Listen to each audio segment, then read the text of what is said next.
Clearly. Okay, so it's live on my side, but Lavelle, I can't hear you. Um,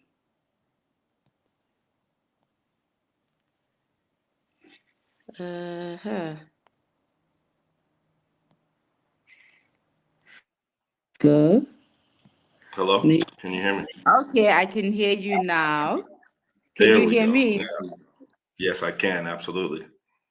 Awesome, awesome. That means we're good. That means we're good. It means we're good. We're good. We're good.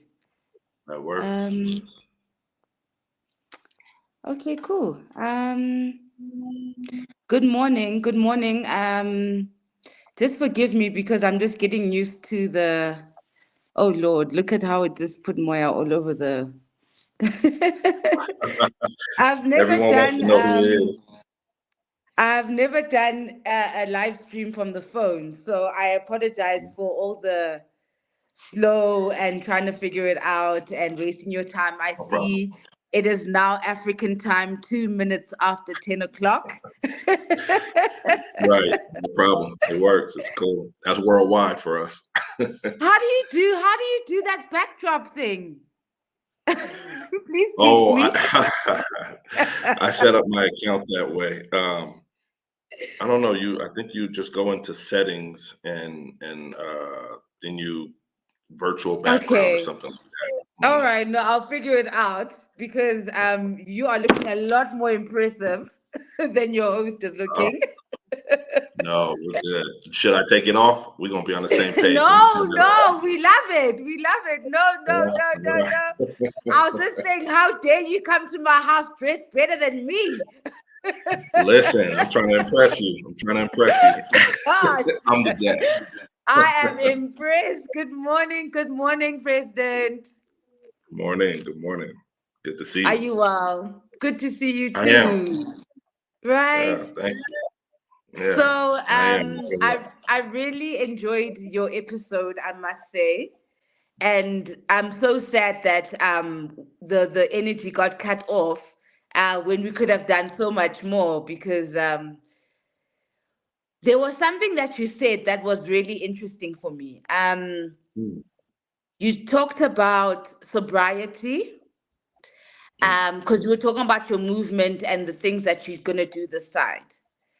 And mhm, substance abuse is a big thing this side, mhm, as you've noticed. So, mhm. can we start unpacking what you mean when you say sobriety? Because maybe we don't understand. Yeah.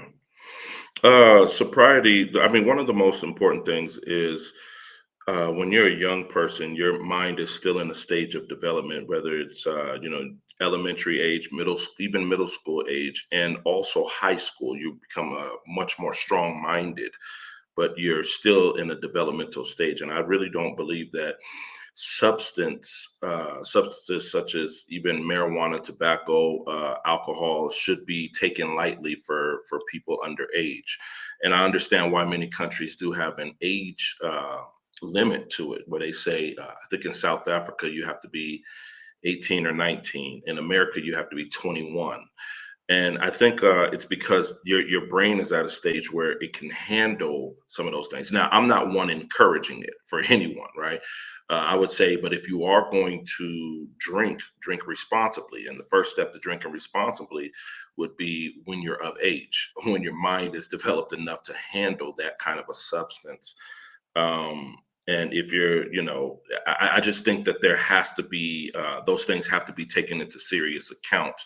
But one of the things that is plaguing our people worldwide is early use of these different things. And those three I just named are what we call gateway drugs. And any gateway drug, alcohol, tobacco, marijuana, just simply leads to other things. And what we like to do with UGKA, with our educational program, our educational platform, is to uh, provide the understanding, and as well as exposing some of the negative influences, whether it be in music, entertainment, peer pressures in communities, etc., exposing the influences while at the same time motivating a new influence of sobriety and showing how cool it is to have a clear mind.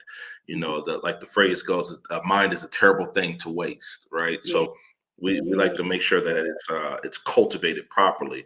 So then that way, when you do turn 18 or 21 or 25, 45, whatever your age may be, you may find that you're not even someone who's even interested in using anything. And that's perfectly fine. You maintain your sober mind, but if you don't know that that's an option, if you don't know that that is, or at least know the ramifications of using, then chances are you're going to fall right into the trap. So with UGKA, our focus is to make sure what our educational initiative is to, provide you the information or the knowledge you need, as well as the tools necessary to be strong and to maintain sobriety for as long as you can with a clear mind and a strong focus. So.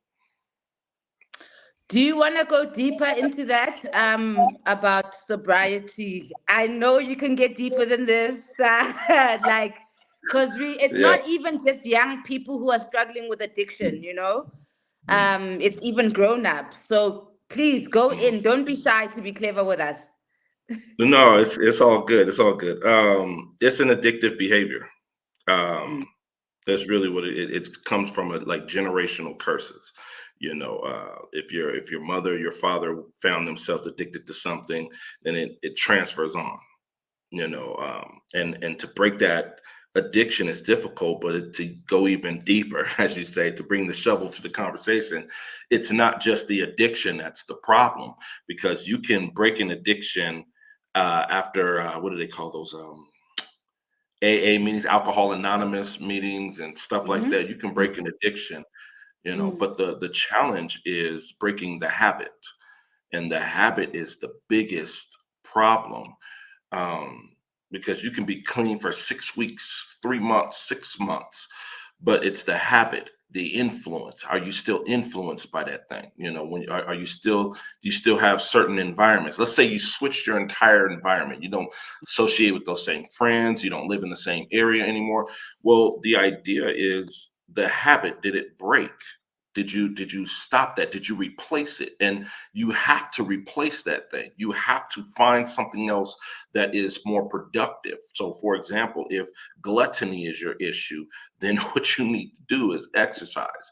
But what if you're not motivated to exercise? Well, then what you need to do is substitute some of the things that you're intaking, the food, going from candy and sweets and cakes and cookies, or as y'all say in South Africa, biscuits, going from those things to fruits and veggies and cheese and crackers or peanuts or whatever it is, right? It's doing little by little. And sometimes that's what it's really going to take. It's just the little steps, instead of drinking a whole bunch of juice and soda, all that sugar intake, substituting it with water. I recall when I did that about 3 years ago, I gave myself a test. Mm. For 6 days straight, I drank nothing but water with my meals. I had no juice, no milk, no soda, anything, just water. And I lost 6 pounds just from that. Now, I was not eating healthy then. I was still eating excessively, but the intake of just water only, I was losing weight. I was losing fat just from that. Well, the same thing applies with the habit. The addiction is there. The addiction can be broken. The habit or the cycle is what takes the longer time. It takes the much more effort. Mm. Um, and it's really a mind change. The only way that mind changes is first deal with the addiction. Second, start changing your habits. And then third, you have a whole new lifestyle in which you can give back to others. But you still, even giving back to others, you still have to be careful, because it doesn't mean that you cannot be influenced. You still have to I know the scripture said it a certain way. I'm trying to recall how it was written, but basically you have to protect your own self. When you're out helping other people, you still got to protect your own self, making sure that you're not going into environments or influenced or inspired to do things that can pull you back into the way that you were before. Sometimes someone who struggles with a substance can be like, no, that my problem is not alcohol, or I don't have a problem with cocaine. It's just that. So Mm. what is the problem then? What? Yeah. Yeah, it's denial. Many cases, it's straight up denial, and it's that's another habit that is formed. There was a saying. I was watching a TED Talks. Uh, I think this was in 2018, 2019. And I was teaching, as I told you on the show, my background in education, right? So I was teaching a class full of all Black boys, and one of the things that we were discussing when I pulled up this TED Talks, it was a Black gentleman standing on stage, and he said, "When does and I'm paraphrasing, he said, when does the brain die?" And many people say, when you die, when you're dead, the brain dies. Or he said, better yet, when does the brain stop learning? He said, and people say when you die, when you're brain dead, when you're done.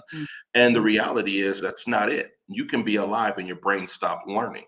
Your brain stops learning the moment a habit is formed. The moment you have a habit in your mind to see yourself this way, even though the truth of it is you're struggling with X, Y, Z, that's when it's hard as hell to come out of there. But you just have to be real with yourself. In those Alcohol Anonymous classes, that's one of the first things they tell a person to do is admit that you have a problem. That's the first step. Now, I know this will sound harsh, but it is the reality. If you cannot admit you have a problem, you're going to dwell in that problem. And there's no use in us trying to help you or talk to you about it. You're lost in it if you cannot admit it. If you cannot look yourself in the mirror and say something's wrong, I need to fix something, then you just haven't arrived yet. And you've got to keep on going until you're sick and tired of being sick and tired.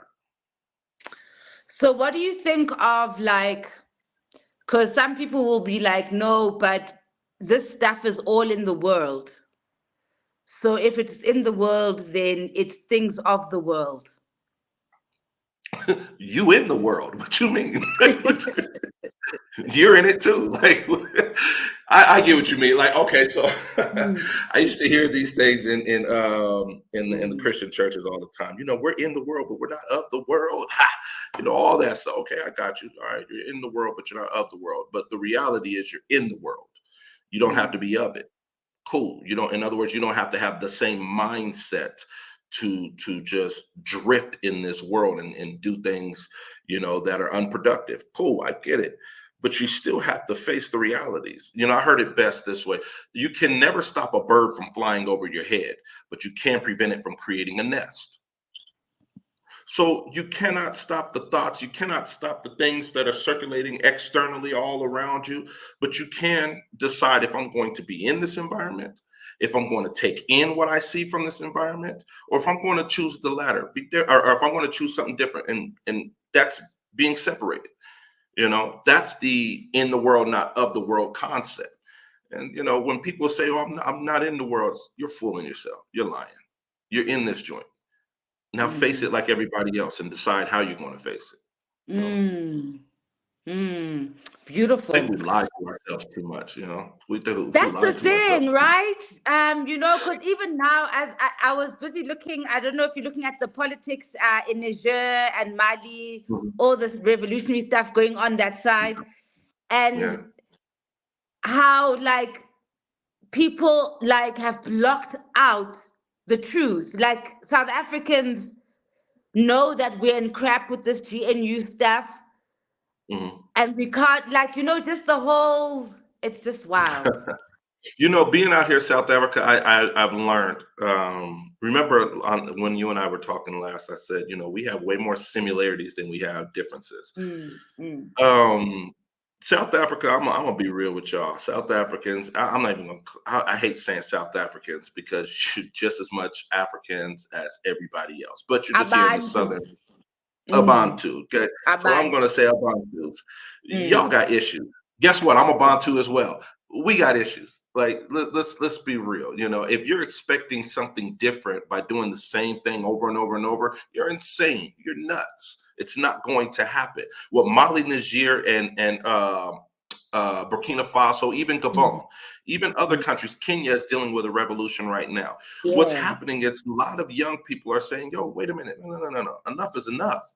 If we're going to be better, we're going to have to fight for this joint. We're going to have to fight for this. Enough is enough. At what point does it become enough? When you find yourself more enslaved, more colonized, more oppressed, depressed, suppressed, more you know what I'm saying? Like apartheid come back. Like I don't get it. What is it going to take for you to snap out of it and say, you know what? Enough is enough. We need better. And Yeah. sometimes I think, not sometimes, too often, Ubuntu's, we are looking for a leader instead of looking for God. We spend more of our time looking for somebody to lead us to do this and do that, and very little time saying, you know what, God already laid the platform. He already laid the stage, the foundation. Let's build upon that. And then we get to a point where when we do get leaders, we want to throw them out there to the wolves. Yeah. You get a leader who, for example, Patrice Lumumba, from the Congo, the people betrayed him. Thomas Sankara, Stephen Biko, in this case, Julius Malema in some regards, or Jacob Zuma in some regards, right? When we look at Malcolm X, Martin Luther King, Marcus Garvey, the list goes on to so many Black men, even Black women, Angela Davis, all these other people who have done the best that they could do to push us forward as a people. Mm. We despise them. We kill them. It's like, are you dumb? How long do you want to keep this thing going? When do you stop saying yes, master? No, master. Whatever you will, master. Whatever you think is best, master. Did you say your house is burning, master? No, not your house. Our house is burning, master. Did you say you're sick, master? No, not you're sick. We sick, master. Seriously? No. Separate your minds. Realize that until we are healed as a people, until we are strong as a people, nothing else matters. That's priority number one. And It's so then we can fast. be better helpful to the other nations. It's so fascinating. I like to hear from you guys. As you know, your brother Ronald Dalton is also here. So he has been faced with, because you guys are seeing things from outside, you see Mm, exactly what's happening. So he's been on this frustrated rant since he's got here, when he realized that everything is owned by the Jews in South Africa. mm, Everything. Um, and to a point where he's got this, I don't know if you know his work, that movie Hebrews to Negroes, mm, where it unpacks the Bibles and the origins of the Bible, and the Jewish and the Zionist community in South Africa have been shutting him down and trying to sue him and trying to put it in our laws that we're not allowed to watch that movie. So it's mm. very fascinating, and I wish that more of you would come and be louder about what you're seeing, because we are realizing that the Zionist control in South Africa is much mightier than we had actually thought it was. Mm. Yeah, as far as the Zionist control, it's really more of a global system that they have developed. It's not just in South Africa or America. It's a global system. I mean, many of them control the medias. They control governments and fund governments to war. And then next thing you know, these governments are indebted to them. They control the banking systems.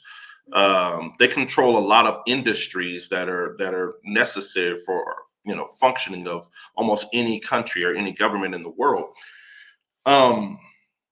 I know, like with I haven't talked to Ron in months. Honestly, I haven't talked to him in months. But I did hear recently that there was an issue with him showing his movie out here recently, and I know that he's been fighting that issue for a long time. I think as far as artistically, freedom of expression has to be freedom of expression.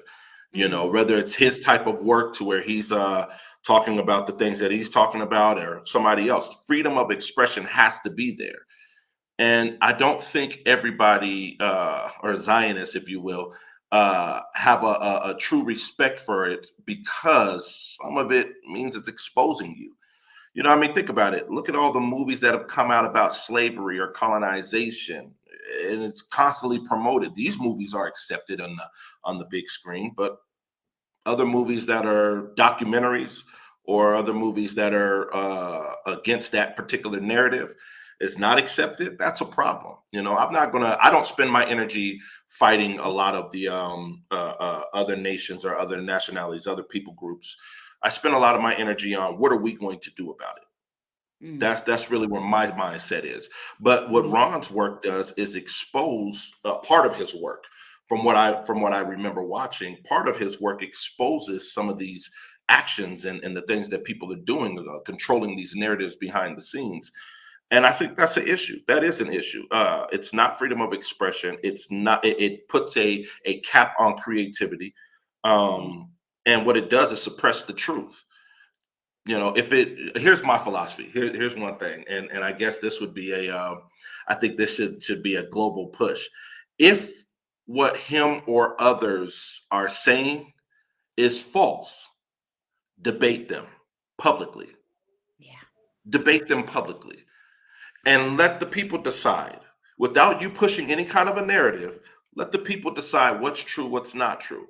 If you actually believe, as a Zionist or a rabbi or whatever, if you believe, or the Jewish board, if you believe that what he's saying is false and it's not true, it's terrible work, debate him on it.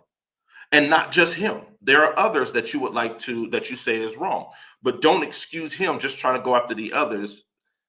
Debate him on a public platform, straight up. Now, this is coming from somebody I haven't talked to Ron in months. Matter of fact, last time I talked to him, January. Last time I talked to him was in January. Here we are in July.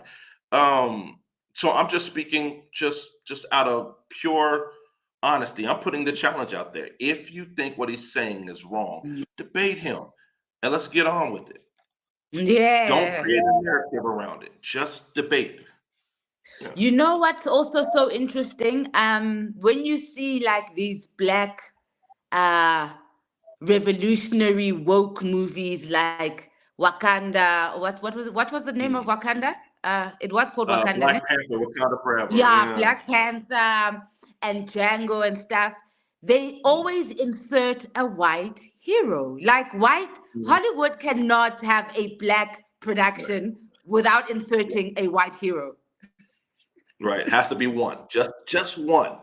I'm gonna give you a quick history with that Black Panther movie and so forth. In 1972, there was a movie that was put out.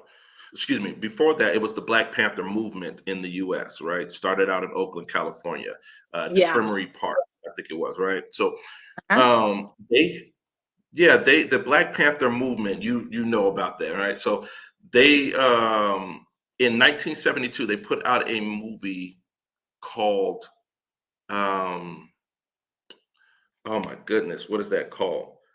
That's not The Hustler. It was Superfly. There it is. They put out a movie called Superfly, right? Superfly was a black gangster and drug dealer, right? Murderer. He was messing with all kind of chicks and doing all kind of, crime or whatever the case is, right?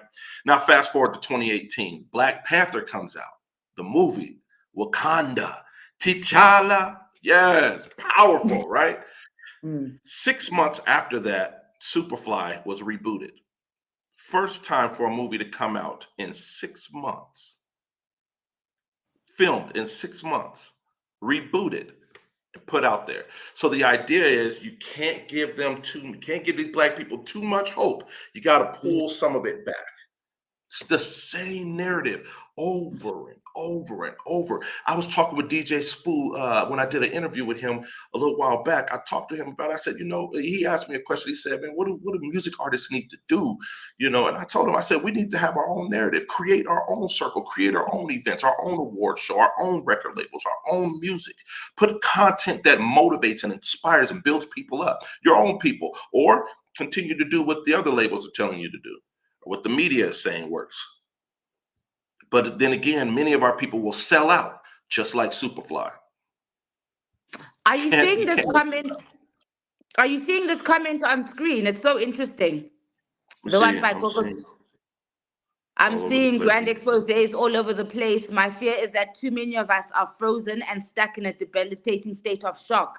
We need relevant tools so that we can collectively fix these things. Mm-hmm. Yeah, we do need tools. But the thing is that what we need is a collective. I like she said, collectively fix. And that's exactly right. If you have tools, I have tools.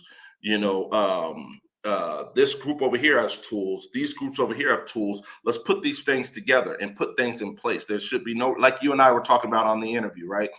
I don't Mm, need to do a podcast. You got that. mm. I just need to do what I do and collaborate. That's how you build it up. You know, anyway, yeah, that's it. That's how you build it up. And she said her fears that we're frozen, the Mm. minds that we're frozen and stuck in this position. And it is true. It is it's like a mental lapse. We're just repeating the same thing over and over and over again in our minds. The reality is, it's a harsh reality, but this when UGKA first got started May last year, Mm. I had two of my elders with me. They were there at the onslaught of this thing, and they warned me, and they said something so hard for me to accept, but time helped me to accept it.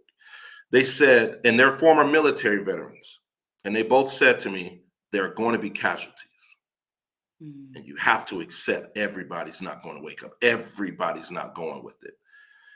So the focus has to be those who are, those who will, like the sister Gogo was saying, is those who are willing to do the collective, those who are willing to work together, those who do Mm. have the capacity to work together. Because you can't just say we're going to work together and you don't have the capacity to work with people. Mm. Those who are willing and have the capacity to do so, let's do it.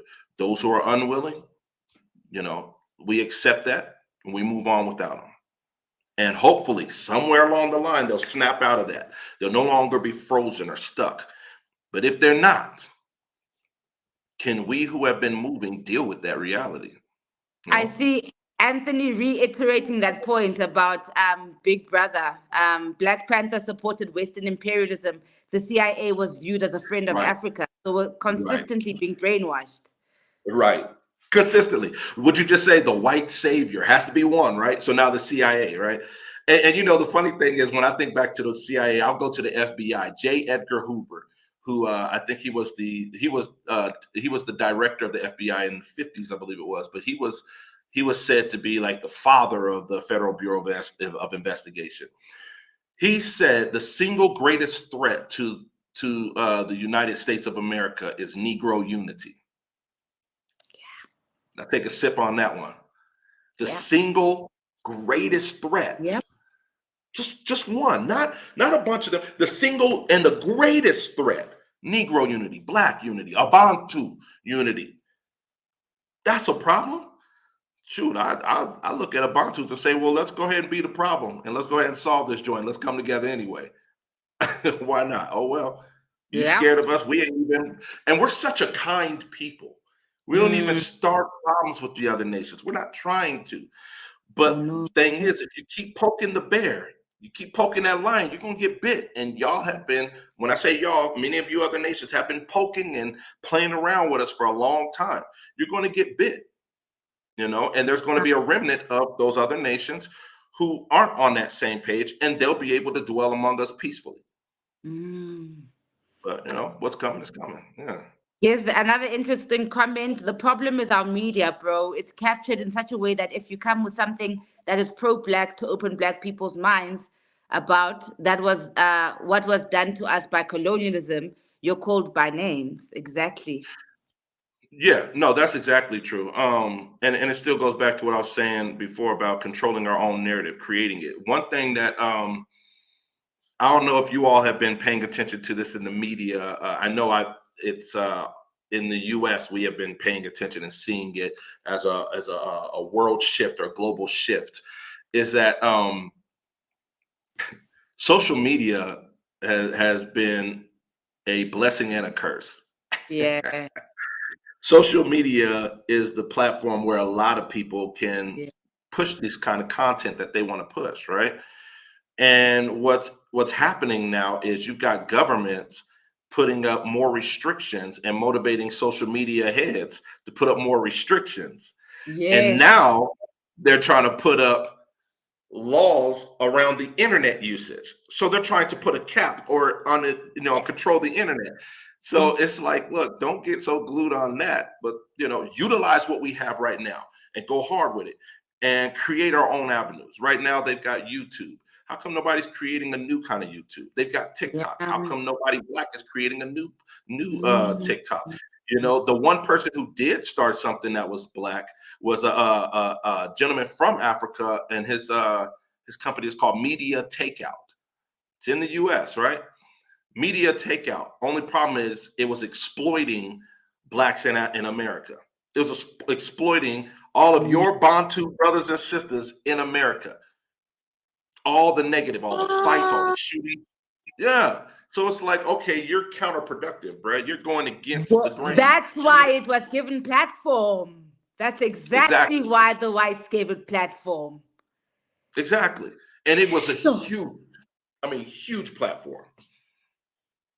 There's a question for you there. Do you see Anthony saying, do you know the movie The Spook Who Sat by the Door? I heard of it. I have not seen it. I heard of that, though. I just heard about that about a month and a half ago. Somebody was mentioning it. So it's clearly something we all need to go check out, huh? Yeah. Yeah. Well, apparently, it's something I heard about. It sounds like it. Sounds like it. Yeah, I like this comment. That's on your screen now by Gogo. We see ourselves as separate entities, whereas the other races just see all of us as black. Period. Exactly. Which is why everywhere we go, they say nigga. Yep. Doesn't matter where. It's so interesting this how divide and conquer has been used on the black nation. Like I see how like the privileged blacks and the ones who went to private schools and stuff have got their own little corner where they big each other up and act like, yeah, we're special, and then but however in the same breath when they are out in the world they're actually still going to be black. So I've never understood that thing where this thing we're talking about, Yeah, Malcolm X said it. He said you got your house Negroes and your field Negroes. You heard of that, yeah? Yes. That's what it is. You got your house Negroes and your field Negroes. The field Negroes are going through all kind of hell, and they're like, man, let's get up and leave, man. Let's fight. And there are way more field Negroes than there are house Negroes. Then you got those house Negroes who get a little bit of success. Remember when I mentioned to you the lady at the waitress who said, the people who treat us the worst are the blacks with money because they forget where they come from. It's like, so you got money, you got prestige, you wearing nice clothes, you got a mansion, you're doing good, you're flying in helicopters, you can go hop on a hot air balloon with your spouse anytime you want and, just have a good time or whatever. Okay, congratulations, that's great. Nothing's wrong with enjoying those parts of life. But don't forget that you were just that one who was raised up in Deep Slough. You were that same one raised on the south side of Chicago. You were the same one who was struggling over there in Ghana and the Cape Coast. You were the same one. And now you got a little something and you forget where you come from. You forget the people who struggle. I mean, sure, you helped your family, but did you help the family? It's a big difference, And I see this divide and conquer. It's disgusting, but it was written about. David Psalm of Asaph in Psalm 83. I was going to read it now. I want y'all to go check it out. Psalm 83. That's us. You got to read it to us. We don't read the Bible here. All right. So I'll read part of it. It says, "Oh God, do not keep silence. Do not hold your peace or be still, O God, for behold, your enemies make an uproar. Those who hate you have raised their heads. They lay crafty plans against your people. They consult together against your treasured ones. They say, come, let us wipe them out as a nation. Let the name of Israel be remembered no more, for they conspire with one accord against you. They make a covenant." So they conspire against one accord. Doesn't that kind of sound like the Berlin Conference? Doesn't that sound like slavery, the Arab slave trades and the transatlantic slave trades? You cannot make this up. You know, Mm. it's us. You know, That's who it's we are. so crazy. The thing about white people is that they know how to plan, you know? And they plan ahead and they have planned for us. Even here in South Africa, they knew this GNU was coming. They planned for it long ago. Mm. But we don't operate the same way. So what's gonna happen with us? Because they are putting their plans into action. Um, like the Chinese have what they call dynasties. They plan for 100+ years out. Yeah. Even Europeans or white people, if you will, they have plans for that are 50+ years, right? That's how they plan. For us, we'd be lucky if we get a 5-year plan. You know, be lucky if you see people with a 5-year plan. But there are some of us who see the importance or who have learned that will, Mm, like what the Chinese do, 100-year plan. I mean, Africa used to be filled with dynasties, kingdoms, empires mm, all over the continent. mm, And we've been stripped from our history, stripped from our knowledge. So the thing that's going to need to happen is, I would say to Ubuntu people, when you do get revolutionary leaders, or when you do get, and this goes for all of us worldwide, when you do get people with clear thought, free thought, I don't know whatever term you want to use, stop killing them, stop belittling them, shut up and listen, and don't look to quickly combat. Look to find, is there any truth, and what can we build upon? That's how we do it.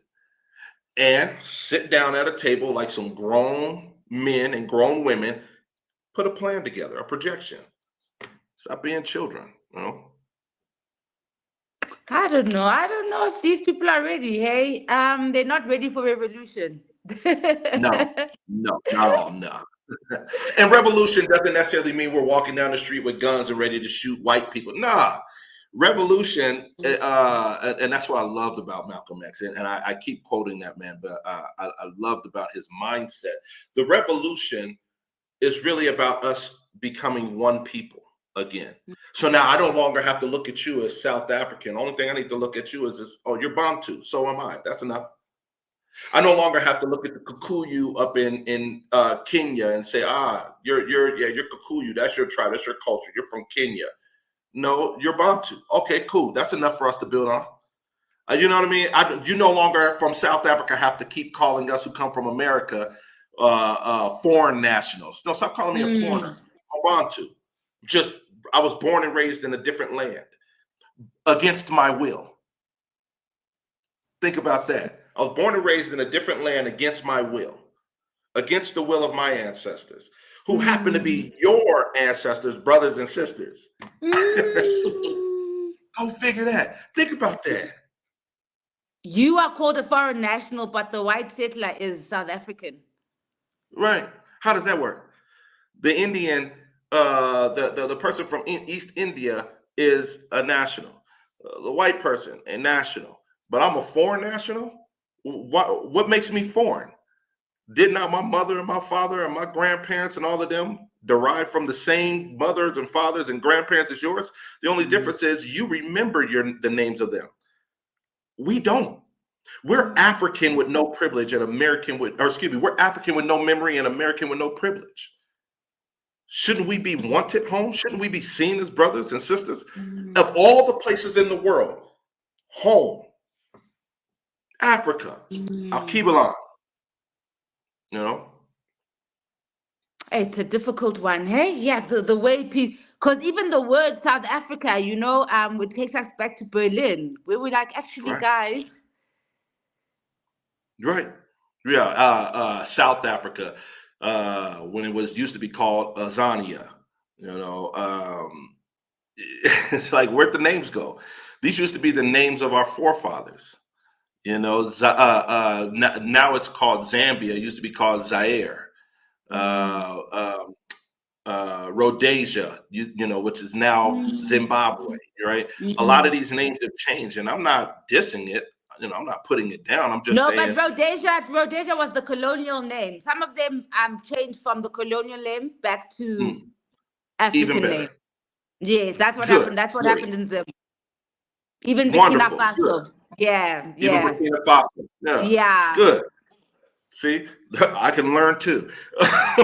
That's good. It's like we do need to go back to the names that have meaning, the names Mm, that describe who we are and our lands and our fathers and our mothers. Let's get back to the ancient paths, as they say, right?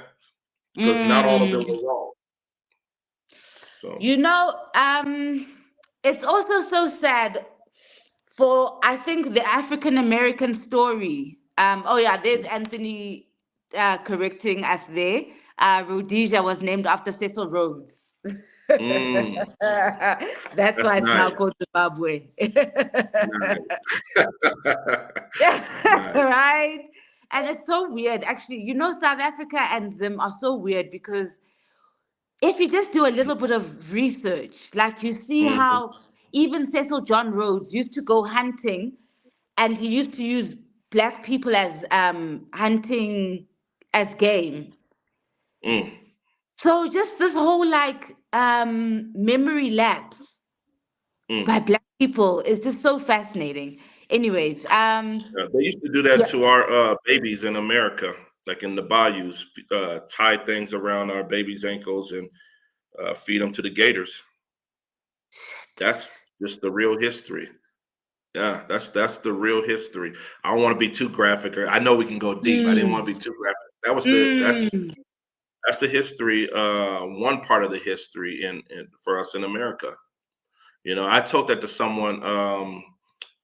This might have been in March. Told it to someone when we were looking at just the different lands and different areas, and they said, "Okay, over here on this river, there's known for a lot of crocodiles." And I said, "Oh, I don't want to live anywhere near there," and they didn't understand why. And we explained it to them. So it was someone who was South African. We explained it to them, mm. and they were shocked. They were blown away. I'm like, "Yeah, that's our history. Those things really took place in America." You Oh my know, God. they used to feed that to us, feed our babies to the alligators. They created, they used to feed our fathers, even our mothers, to the dogs alive, hang us, burn us right in front of our families, sodomy, you know, buck breaking right in front of the children, have your own son whip you. And if you don't get whipped by your own, or if your son doesn't whip you, then, you know, he's going to be the next person laid out there getting whipped and buck broken and killed right in front of the women and the daughters. It's This is history. So it's like, okay, if this is history for us in America, and we learn that you all went through a hell of a lot of pain as well out here on the continent, at what point do we start saying, hey, let's reverse the curse? Let's start doing well toward one another and build up one another. Uh, Mm. Not necessarily fight against the people, you know, because I know that was history. It's not necessarily saying we're going to fight against everybody who has done us wrong or your fathers because they did us wrong. But if we have to, we will. You know, Tupac said it. He said, "To live and die in LA." He said, "We might fight get amongst each other, but I promise you this: we'll burn the roof down. You get us pissed." You know, it's like, yeah, you know, we fight each other a lot. We got problems, but we also know how to come together. You know, have you heard of the Alabama Brawl? Oh yes, yes, of course I have. It's all over the internet. Is Yeah. that what it's called? That's what they call it, the Alabama Brawl. I just know That's what one you're right talking there. about. I remember the day that the Black Americans made all the blacks in the world so proud. Yeah, yeah. It's like, hey, man, you know, we got problems with each other, but you know, you jump on one of them. You know, we see a few of you jump on it. Oh no, we on you. We on your head. We fight. That was We're the so minority. brilliant. We're the minority over there, but we will fight. We are the Yeah. minority. We are 12% of the population. 12% of the population in America, but we'll fight. Yeah, these hands work.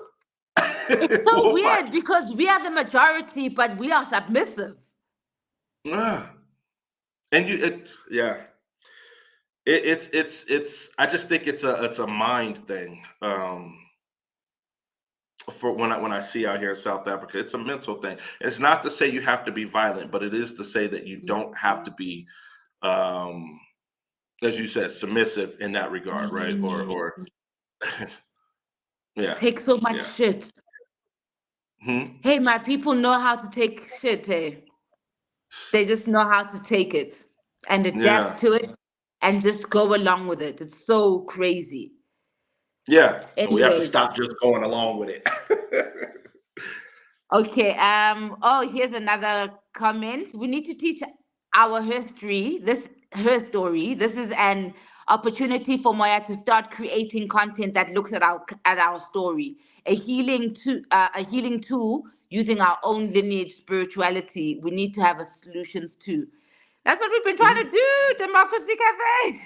mhm, mhm. I agree Yes. 100%. Yeah, We are yeah, I trying to agree tell our 100%. stories. It's just that Mhm, even YouTube shadow bans channels like this because they don't want Black people to heal. It's not in mhm. white interest for Black people to heal. They Correct. need us to be wounded and to have low self-esteem so that they can continue what they're doing. So it's difficult, you know? Yeah, the fight for Africa only happens when you suppress the African, and they're extremely rich off of our backs, our labor. People look at America like the greatest country in the world that was built on our backs.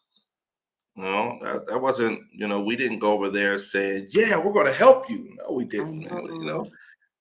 No, that's how it happened. You look at Europe, same thing. You look at many other countries, including Africa, and then the narrative for us who are overseas, hearing about Africa, only thing we get is it's poor, it's poverty stricken, it's people are barely eating, it's terrible lions, tigers, and bears running all over the place. You got to watch out. It's a jungle, and then you come here and it's like, and these houses are nice. These apartments are tall. You know, I don't see not one lion running around here, man. The food is good. Hey, the people are cool. The music is fire.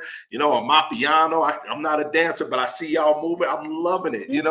And you find that, we've been lied to the whole Yeah. time. We've been lied to. So if I could say anything, if anybody from the States or any other diaspora country is watching this, you need to come to Africa. You need to come home. It is not what you've been told. It is not what you've been told. And for those of y'all who are in Africa but want to go over there to America, you could go visit for like 2 weeks and then get the heck out of there. It's It is not. not what you've been told. It is not. It is not Oh, what it's a you've been trap. told. It's a trap. Oh, and it's easy to get sucked in too. Oh, it's not what you think it is. America is a business. And I'm sorry, I'm talking a whole bunch, but America's a business. And the greatest marketing and advertising campaign in the world. Yeah. But when you go and you stay for a little while, whew, don't forget about Ubuntu. Just give up on Ubuntu. You want to go there, you just want to make some money. Okay, you'll make some money. You still got to fight to get a job and all this stuff. You got to compete. You want to start a business. It's possible. Not everybody's going to make it, though. So you got to be okay with that. And you think, well, the American dollar is powerful. And if you bring that back to South Africa, yeah, for right now, it seems good. But it's expensive to live over there. So good luck saving money.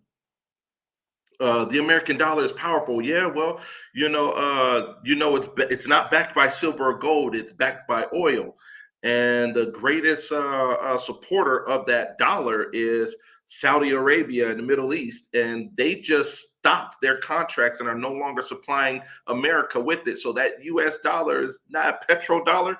It's going to plummet very bad. So if you still want to go to America, go for 2 weeks and get the heck out of there. Good luck. I'm telling everybody in America, hey, come home. And It's not then what you think also, it is. before I let you go, because you always mention Julius Malema in your interviews, so you Mm. obviously respect him and hold him in quite high regard. So, what is it that you're seeing? There are some things I appreciate about Malema. I mean, I think that goes with anybody, though. You agree with some things, you may not agree with everything. That's Yeah. perfectly fine. And there's some things that I don't agree with, but there are some things I do. I think his goal to make sure that the people of South Africa have their land. 72% of your land is not owned by you. How, when you're 80% of the population? You're 80.1% of the population. How do you not own these lands? It's your home. It's your fathers and mothers, you know? I agree 100% with what he's saying there. Now he had a stance, or some people said he had a stance on, well, kill the white people who own the farms and so forth. I mean, I don't know if that's true or not, but No, it's based on not. what folks, okay, yeah, based on what folks were saying, I'm like, look, at the end of the day, find a way to take ownership of the lands that belong to your forefathers again. I would say if there's a way to go around not having to fight, like, killing them, then find that way. Find that way. If there's not, hey, I Let ain't me saying give that. you some meat into the land issue. Firstly, most of the land is actually owned by the state, which suggests that the people in government don't know what the fuck's going on, and maybe they're also stealing their little pockets. And then with that kill the Boer thing, the context of that is that because our media is owned by white people, they can mischievously change narratives so that they suit their own agendas, which is what happened with that. So that song, Kill the Boer, is actually a song from the struggle period when the Boers were killing black people. So obviously, if you're killing black people, then obviously, the black people must just stand there and smile at you. Nope. So that song is forever going to be in our history because it's part of how we got here today. And white people have got no right to tell us how and when we can express our grief from the struggle era. Correct. And therefore, that's why it was even an abomination for Julius Malema to be charged for that. Because I don't think white people realize that they are lucky to be here. And they are lucky that we are not being violent with them when they are only 7%. We could squash them in a weekend. One weekend, we could be like, okay, you know what I'm saying? So it's quite arrogant of white people to still want to police black people on how they must interpret and express what has happened in the past. So no, Julius Malema did not say that you must kill Boers. He was referencing a struggle song. So anyways, Wow. yeah. The more we know. Yeah. No, that's powerful. The Yes. more we know. That's good. And yeah, you're right. We shouldn't be like, who's going to tell us? How can you tell us how we're supposed to feel about being killed and being mistreated? No, you don't get to tell me how I should feel Right? or what song I should sing to bring my people up. No, it's enough is enough. Who's And telling the that Jews how to deal with their grief from the Holocaust? Who's policing right, them? right, So there's right. a comment here saying that more than 70% land is forms agriculture, which is mostly owned by whites. You see, the land thing still needs to be unpacked. It actually needs to be unpacked because that is also true. Because when you're driving around South Africa, which you've done, when you look at all the game farms and stuff, you can see they're owned by white people, right? Yeah, somebody told me that too recently. But I think what blacks Bantus need to do is start growing our own food.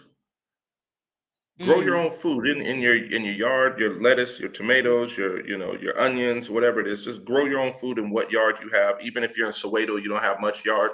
If you can find a way to grow something, grow it. Take care of your own selves.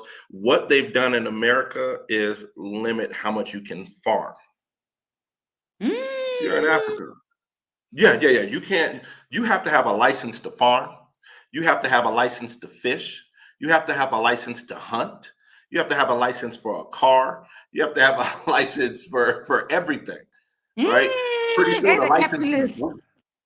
Yeah. Pretty soon a license to breathe. Where's your license? You know what I'm saying? It's going to. It's Right. getting. and if we're not careful here, not just South Yeah. Africa, all of Africa, if we're not careful and repossess our independence,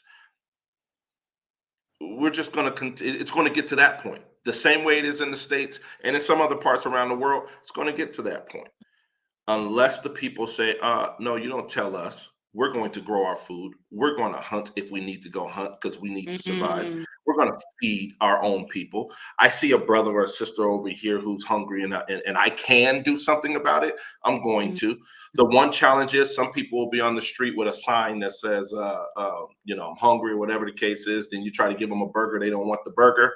They want some money. It's because they're not really hungry. They just try to go get something to drink or drugs. We know the game, right? But when we start doing that, then Ubuntu is for real.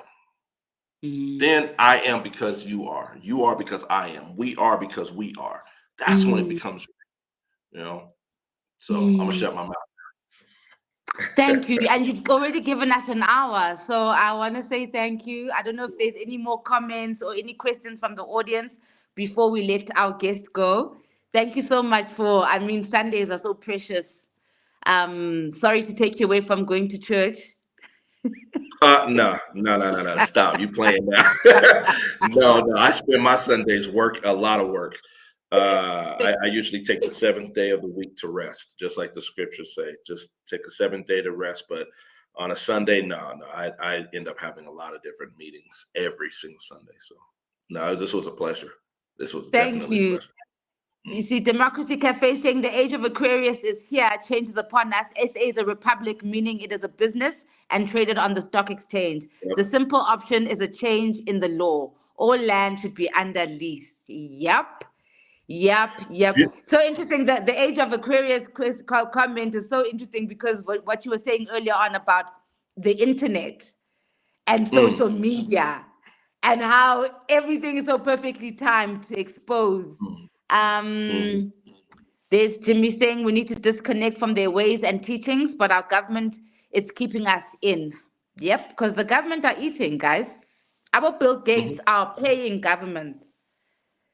And Democracy saying thank you. Lastly, we need to work on building our communities too. I don't know what we're going to do about all the shallow ones. The amount of shallow, brainwashed people in South Africa and in America, you just oh my God. So I don't know how we're going to break them from consuming media. I know how to. Come together, those of us who are awake, come together and get moving.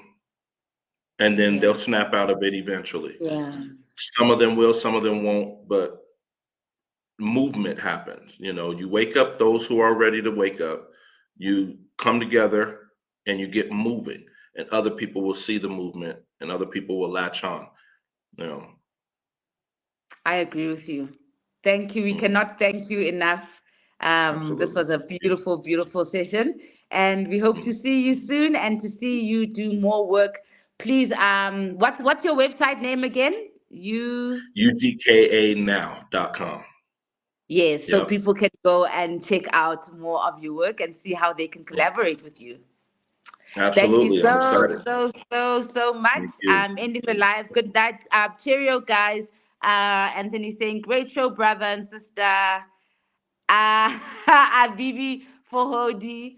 I forgot what you said that means, Anthony. I think it means black power, if I remember well. Abibi Fohodi.